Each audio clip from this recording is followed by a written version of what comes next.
कि चंपत राय के साथ अनिल मिश्रा को भी क्लीन चिट सबसे ज्यादा लगे थे आरोप। मतलब जब सुप्रीम कोर्ट निगरानी कर रहा है एसआईटी की, स्टेटस रिपोर्ट मांग रहा है कि भाई कहां तक आपकी जांच पहुंची, उसका स्टेटस बताइए, ऐसे समय में अखबारों में खबरें प्रकाशित कराई जा रही हैं कि चंपत राय और अनिल मिश्रा को क्लीन चिट मिल गई। यानी कि चढ़ावे चोरी और चंदा चोरी के मुख्य आरोपियों को पूरी तरीके से क्लीन चिट मिल गई। अब यह मामला क्या है? यह मामला है, एक एसआईटी बनी थी पूर्व में, जिसमें विजय पंत जी, विजय विश्व पंत शायद नाम उनका, विश्वास पंत, विजय विश्वास पंत जी अध्यक्ष थे उस एसआईटी के। और उस एसआईटी की एक रिपोर्ट लीक हुई थी, वो रिपोर्ट की कॉपी हमारे पास है, और इसमें पन्ना नंबर 6 गायब हो गया था। पत्रकारों के पास सब था, लेकिन पेज नंबर 6 गायब था। आज वो मैं पेज नंबर 6 आपके सामने पढ़ने जा रहा हूं। वो पेज नंबर 6 भी मिल गया है, और ये रिपोर्ट राम जन्मभूमि ट्रस्ट के 6 जुलाई की मीटिंग के पहले लीक कर दी गई थी। क्योंकि 6 जुलाई की मीटिंग का जो एजेंडा था, गोविंद गिरी जी जो कोषाध्यक्ष जी ने बुलाया था, उसमें एजेंडा था चंपत राय और अनिल मिश्रा के इस्तीफे पे चर्चा, और दूसरा एजेंडा था एसआईटी की जो रिपोर्ट आई है कि किसके किसके ऊपर आरोप लगा है, नहीं लगा है। तो आनन फानन में यह रिपोर्ट पेज नंबर 6 गायब करके जारी कर दी गई कि देखिए देखिए साहब, इसमें तो कोई दोषी है ही नहीं है, न चंपत राय जी दोषी है, न अनिल मिश्रा जी दोषी है। क्योंकि उनको भरोसा था कि राम जन्मभूमि ट्रस्ट जो मीटिंग करने जा रहा है, हो सकता है हमारे इस्तीफे को अस्वीकार कर दे और चंपत राय और अनिल मिश्रा दोबारा आ जाए। लेकिन ऐसा हुआ नहीं। उसके एक सीनियर सदस्य ने विरोध किया, जो वकील हैं, ऑनलाइन शायद जुड़े थे, और इनका इस्तीफा वापस नहीं हो पाया। अब पेज नंबर 6 क्या कहता है? एक तो पेज नंबर 4 है, जिसमें बताया गया है कि किस तरह से 40 दिन में 70 बार चोरी हुई। यह इस रिपोर्ट में अंकित है। इसमें उन आरोपियों के भी नाम अंकित हैं जो प्रथम दृष्टया दोषी पाए गए: अविनाश शुक्ला, अनुकल्प मिश्रा, लवकुश मिश्रा, मनीष कुमार यादव, करुणेश पांडे, रमाशंकर मिश्रा। ये 6 लोग जो प्रथम दृष्टया दोषी पाए गए थे, उनका भी नाम अंकित है। और इसमें यह भी लिखा हुआ है कि करीब करीब 81 लाख रुपए की बरामदगी हुई। इसकी डिटेल आपको पेज नंबर 5 पे मिल जाएगी। और पेज नंबर 6 जो गायब पेज है, वो ये पेज नंबर है। इसमें साफ तौर पे लिखा है कि डॉक्टर अनिल मिश्रा ट्रस्ट के पदाधिकारियों में से एक थे तथा वित्तीय मामलों एवं नकदी संकलन के प्रबंधन के कार्य का पर्यवेक्षण एवं प्रक्रिया का अनुश्रवण कर रहे थे। बैंक के साथ तय एसओपी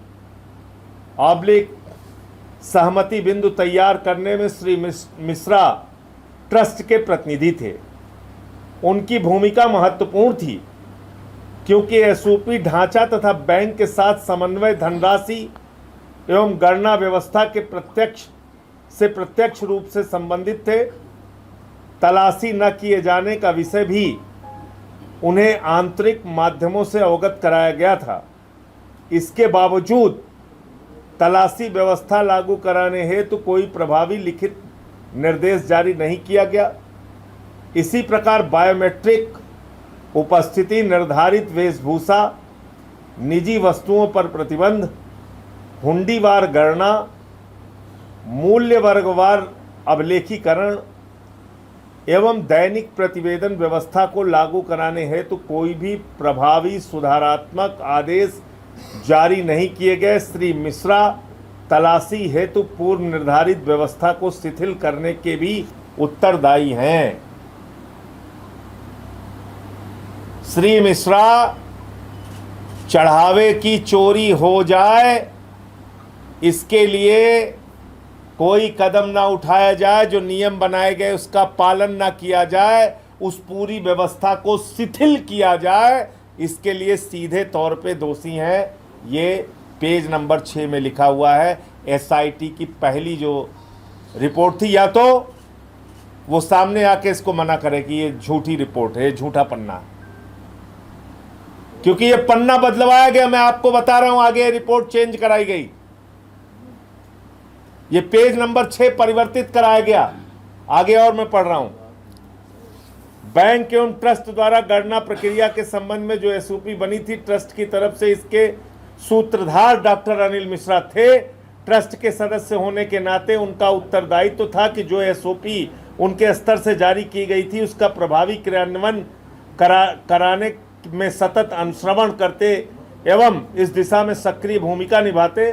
डॉक्टर अनिल मिश्रा इन दायित्वों के प्रति उदासीन रहे, जिससे चोरी गबन की घटना होने की परिस्थिति उत्पन्न हुई। यह भी पेज नंबर 6 में लिखा हुआ है। तो जो व्यक्ति साफ साफ दोषी है पहली रिपोर्ट में ही, उसको क्लीन चिट कैसे मिल सकती है?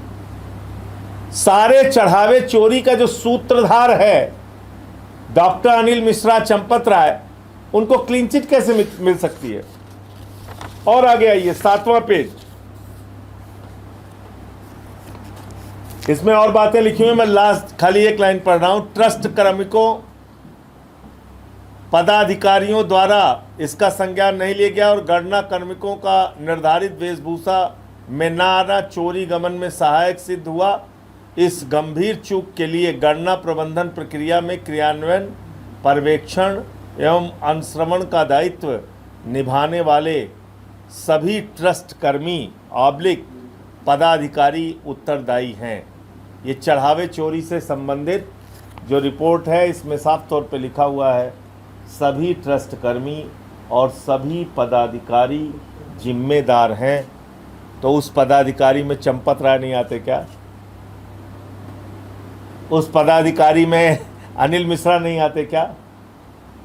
जब इस रिपोर्ट ने सबको दोषी मान लिया, तो ये दोनों लोग कैसे दोषी नहीं हैं और कैसे इनको क्लीन चिट मिल सकती है? इसके साथ साथ 4 तरह की चोरी हुई है, मैं बार बार कह रहा हूं। चंदे में चोरी, चढ़ावे में चोरी, आभूषणों में चोरी, निर्माण कार्य में चोरी। 4 तरह की चोरी हुई है। और इन चारों चोरियों के लिए जमीन घोटाला, जमीन खरीद में चोरी, इन 4-5 चोरियों के लिए जो व्यक्ति मुख्य रूप से जिम्मेदार है वो है चंपत राय। 2 करोड़ की जमीन जो 18.5 करोड़ रुपए में 5 मिनट के बाद खरीदी गई ट्रस्ट के द्वारा, उसमें हस्ताक्षर हैं चंपत राय के और गवाह के रूप में हस्ताक्षर हैं डॉक्टर अनिल मिश्रा के और ऋषिकेश उपाध्याय जो उस समय के भाजपा के मेयर थे। इसके साथ साथ जो चोरी का काम चढ़ावे में हुआ, उसमें भी जो लोग रखे गए और चोरी की बात जब सामने आई तो चंपत राय से, अनिल मिश्रा से सबकी शिकायत की गई, उनके खिलाफ कोई कार्रवाई नहीं की गई।